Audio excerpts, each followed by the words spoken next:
Good morning to everyone. आज हमारे साथ में है हमारी भूमिका, हमारी वशिष्ठ परिवार की लाडली बिटिया। और वशिष्ठ परिवार जो है हमेशा से बच्चों को नर्चर करता आया है, बच्चों को फाउंडेशन से प्रिपेयर करता आया कि बच्चे आगे जाके बहुत अच्छे मुकाम तक पहुंच सकें। और उसका एक बेस्ट एग्जांपल है हमारी लाडली बिटिया भूमिका। तो आज हम बात करते हैं भूमिका के साथ में कि बेटा भूमिका, मुझे बताओ कि आप कक्षा 4th क्लास से आप वशिष्ठ परिवार के साथ जुड़े हैं। जी तो कैसा रहा आपका अब तक का 7 ईयर की जर्नी? मेरा बहुत अच्छी जर्नी रही मेरी। मुझे टीचर्स ने बहुत हेल्प किया, मेरे को अच्छे से बताया कि क्या करना चाहिए मुझे मेरे करियर ऑप्शंस बताए, मुझे हेल्प किया। जब भी मुझे डाउट आया उन्होंने सॉल्व किया। मुझे वेटिंग में नहीं बोला कि आप वेट कीजिए थोड़ा, ऐसा नहीं। जब भी मैं गई उनके पास उन्होंने मुझे हेल्प की, एडवाइज़र सर ने हेल्प की, प्रिंसिपल मैम ने हेल्प की। तो मेरे को बहुत हेल्प किया वशिष्ठ ने। ओके। तो भूमिका, मुझे ये बताओ कि अक्सर बच्चों को बड़ा फियर होता है कि कॉम्पिटिटिव एग्ज़ाम्स हैं, लास्ट मोमेंट में बच्चे बड़े पैनिक होते हैं। और एक्चुअली में कॉम्पिटिटिव में लास्ट मोमेंट की जो प्रिपरेशन बहुत बड़ा रोल प्ले करती है। हाँ। तो आपके लास्ट मोमेंट की प्रिपरेशन कैसी रही, ताकि आपके जो जूनियर्स हैं या आपके जो फ्रेंड्स हैं उन्हें कुछ सीखने को मिले और वो सब्जेक्ट में थोड़ा और इम्प्रूव करें? सर, सबसे इम्पॉर्टेंट चीज़ होती है प्रैक्टिस करना। आप जितने भी, जैसे सपोज़ नीट की बात करती हो, तो मैं आप जितने भी 720 मार्क्स के पेपर्स देंगे वो आपको और ही इम्प्रूव करेंगे। आपको हर समय एक नया क्वेश्चन दिखेगा। जैसे हमारे पेपर में 200 क्वेश्चंस आते हैं जिसमें से हमको 180 अटैम्प्ट करने होते हैं। तो हर बार 200 नए क्वेश्चन मिलेंगे तो वो हमको ऑफकोर्स हेल्प करेगा। तो मैंने लास्ट के 1-1.5 महीने तक लगातार हर रोज़ 2 पेपर किए थे, जिसने मुझे हेल्प किया है।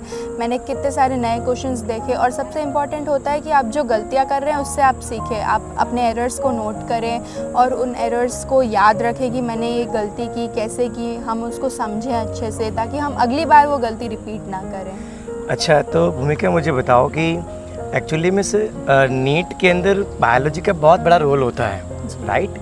360 आउट ऑफ 360 आपने गेन किया है। हाँ। जो ऑफ कोर्स टफ होता है कि थ्योरी सब्जेक्ट है, इसमें तो कहीं ना कहीं कट ही जाते हैं, AR टाइप के क्वेश्चंस में कहीं ना कहीं मिस्टेक हो जाती है। तो आपने इसे कैसे टैकल किया? सबसे पहले तो NCERT अच्छे से पढ़नी होती है। एटलीस्ट 5 to 6 टाइम्स हमें इंपॉर्टेंट पॉइंट्स को हाईलाइट करके रखना चाहिए, नोट करके रखना चाहिए। और हमें ना क्वेश्चन अच्छे से पढ़ना चाहिए, सबसे मेन वही होता है। क्योंकि यूजुअली नीट में क्या होता है, एक वर्ड से पूरा क्वेश्चन बदल जाता है, उसका मतलब बदल जाता है। तो हमको क्वेश्चन अच्छे से पढ़ना चाहिए, हमको ध्यान रखना चाहिए कि क्वेश्चन में क्या पूछा है। और बाकी NCERT से यूजुअली हो जाता है, फिर भी मॉड्यूल स्टडी पैकेजेस जो कोचिंग्स वगैरह देते हैं, जो हमारी स्कूल देती है, उनको हमें अच्छे से पढ़ना चाहिए। अच्छा, एक बात बहुत बड़ी, मैं अक्सर बच्चों जब मिलता हूँ तो बड़ा क्वेश्चन आता है सर कि पेपर एनालिसिस का बहुत बड़ा रोल होता है। बच्चा जब डे 1 से स्कूल ज्वाइन करता है तब से वो अलग अलग major test, minor test conduct होते हैं, वो उन्हें देते हैं। पर अक्सर बच्चे जो है एग्ज़ाम के बाद उन्हें आंसर की में चेक नहीं करते हैं, या कुछ बच्चे अगर चेक करते हैं तो प्रॉपर पेपर का एनालिसिस नहीं करते हैं। तो क्या आपने हर एग्ज़ाम के बाद अपने पेपर का एनालिसिस किया? जी और बिल्कुल। किस प्रकार से करना चाहिए, कुछ शेयर करना चाहो? जी, हमें सबसे पहले तो अपने एरर्स को देखना चाहिए कि हमने क्या गलतियां की हैं। और अगर हमको ऐसा लगे कि नहीं, हमको ये टॉपिक ही नहीं आता है, तो हमको पढ़ना चाहिए, उसको 2-3 बार पढ़ना चाहिए, ताकि वो हमें याद रहे अगले पेपर के लिए, ताकि हम सेम मिस्टेक हमें कभी नहीं करनी चाहिए। वो बहुत गलत बात होती है कि हम वापस वही मिस्टेक किए जा रहे हैं। हमें मिस्टेक्स अपनी रिपीट नहीं करनी चाहिए। सबसे इम्पोर्टेंट वो होता है एनालिसिस में। और हमको सब्जेक्ट वाइज एनालिसिस करना चाहिए कि मैंने फ़िज़िक्स में क्या मिस्टेक्स की। और हम ना ऐसा भी देख सकते हैं कि किस चैप्टर्स में से हम ज़्यादा मिस्टेक करते हैं, तो हम उन चैप्टर्स को थरली वापस अच्छे से रिवाइज़ कर सकते हैं। और अभी तो जैसे नया सिलेबस भी ऐड हो गया है, थ्योरी का ज़्यादा सिलेबस है।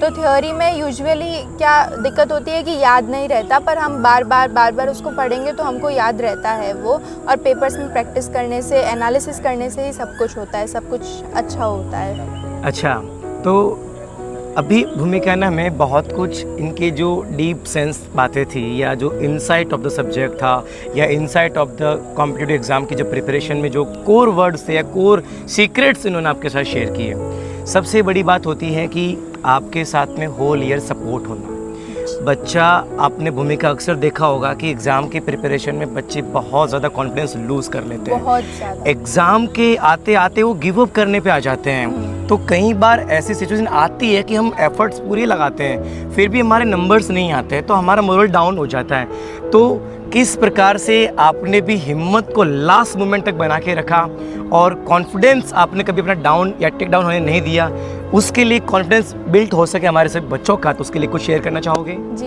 ये जो आपने बोला कि मेहनत करते हैं फिर भी मार्क्स नहीं आते, ये सही है, मेरे साथ भी हुआ है ऐसा।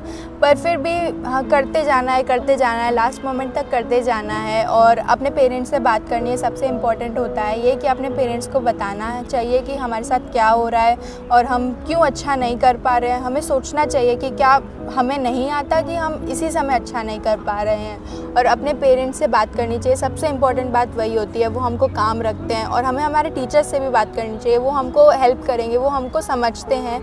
हमारे पेरेंट्स एकेडमिकली इतना नहीं समझ पाते हैं हमको जितना टीचर समझ पाते हैं, तो उनसे बात करनी चाहिए। वो हमको इन्फॉर्म करेंगे, वो हमको बताएंगे कि तुम कहाँ मिस्टेक कर रहे हो या तुमको किस चीज़ में इम्प्रूवमेंट की ज़रूरत है।